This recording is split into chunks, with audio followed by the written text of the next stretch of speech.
Good evening and welcome to the Channel Studios here in London with your international news around the world in 5. Some 216,000 children have been sexually abused by members of the French Catholic clergy since 1950. That's according to an independent inquiry. Jean-Marc Suave, the head of the commission that compiled the report, warned that the number could rise to 330,000 when abuse by lay members of the church was included. He described the figures as overwhelming.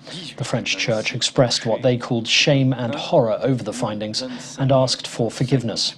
The release of the report marks the latest sexual abuse scandal to rock the Roman Catholic Church.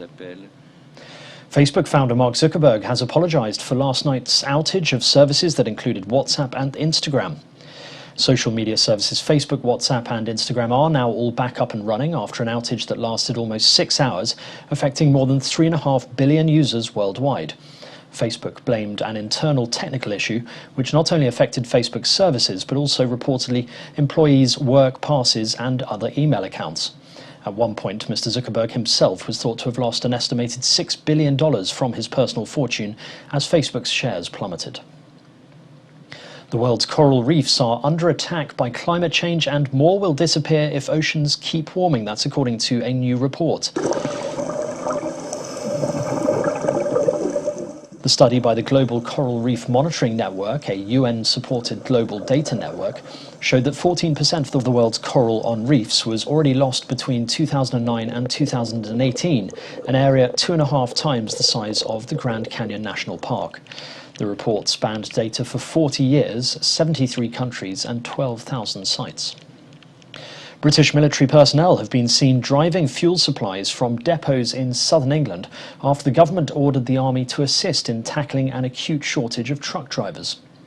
Several people wearing military fatigues could be seen driving trucks and inside fuel depots in Hemel Hempstead and Purfleet on the outskirts of London.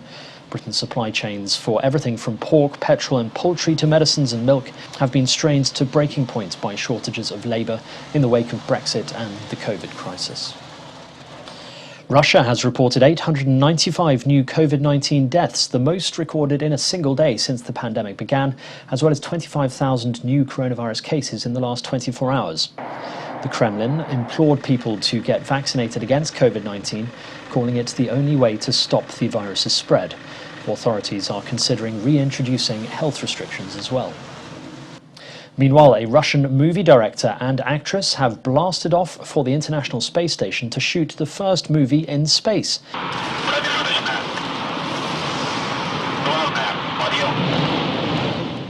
Russian state media provided blanket and patriotic coverage of the event. The mission is designed to get in first before a Hollywood project announced earlier this year by actor Tom Cruise together with NASA and SpaceX. It is the latest twist in decades of Russia-US space rivalry. Rescuers in China's Shanxi province have rescued people and vehicles after heavy rainfall caused serious urban flooding. Residents were stranded in the cities of Taiyuan and Suzhou in Shanxi province due to continuous rainfall. The Shanxi Meteorological Observatory continued to issue a blue rainstorm warning today and warned people to move to higher ground. 3 scientists have been awarded the 2021 Nobel Prize in Physics for their work on understanding complex systems such as the Earth's climate. For groundbreaking contributions to our understanding of complex physical systems. Sayukuro Manabe, Klaus Hasselmann and Giorgio Parisi were announced as the winners at an event in Stockholm. Research by Manabe and Hasselmann led to computer models of the Earth's climate that could predict the impact of global warming. They will all share the prize money of £750,000. And finally, a video of a plane in India has gone viral after it got stuck under a bridge. The plane, which had reportedly been decommissioned, was videoed under a bridge in the capital Delhi. It shows traffic passing by the plane normally, whose wings appear to have been removed, while the plane appears to be lodged between the ground and the bridge. And that's your international news around the world in 5. Now back to the Channel Studios in Lagos.